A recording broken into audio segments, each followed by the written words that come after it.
Hello everyone. So let's just find out the range of projectile. Range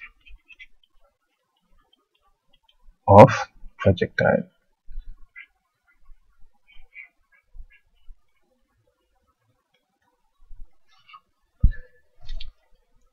So projectile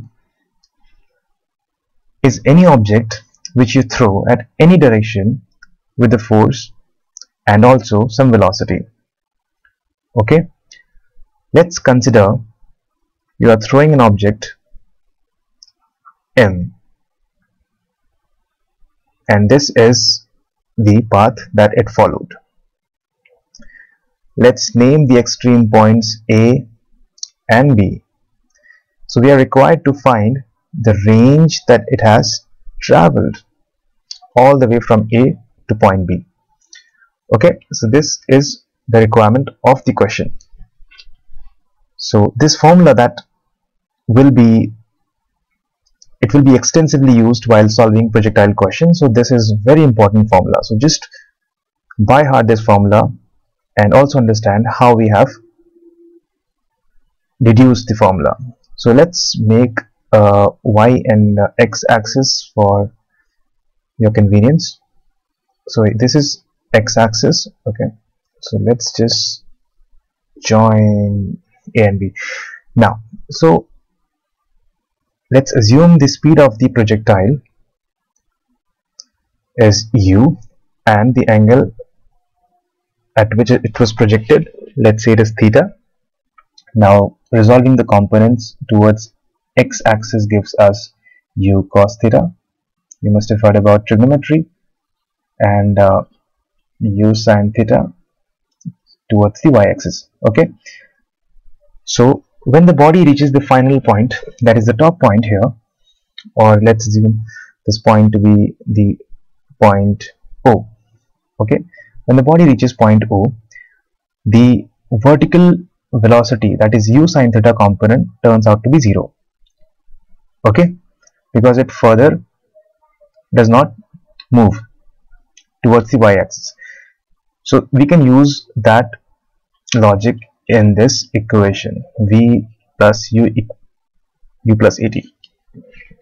Okay, so v tends to 0 and initial velocity towards y-axis is u sin theta minus, now this acceleration is the gravity.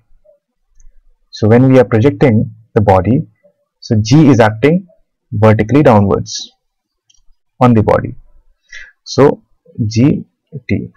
Is that clear? Now we can say time is u sin theta by g. Okay, and by symmetry, if you just look carefully, you'll be able to deduce the time period which we have calculated here in this expression will be same as the time it will take to reach point B from this point. Okay, so this is t. Now the total t from A to B is 2t. It means the total time taken by the object to reach from point A to point B is 2t. Okay, and for range we need time. So the time taken by body is 2t, and the velocity, that is the horizontal component, u cos theta, because we are interested to find the range in x-axis, that's why this x component. So the range turns out to be 2t u sin theta upon g, or u square 2 cos theta sin theta by g.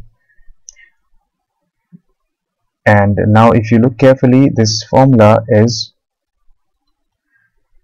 extension of sin 2 theta.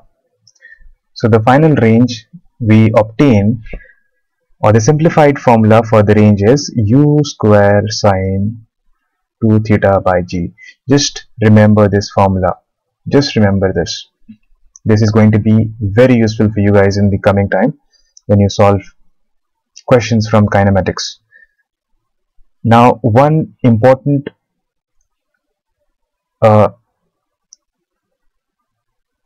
deduction from this particular expression is we can achieve the maximum range when we adjust the theta at 45. Why? Because sine 90, the value of sine 90 is maximum, or this value of sine is maximum when the angle is 90, and when the theta is 45 we have this thing 90. So in sine 90 we have value 1, and we get the value to be u square by g. That is the maximum range. Alright, that's all. Thank you.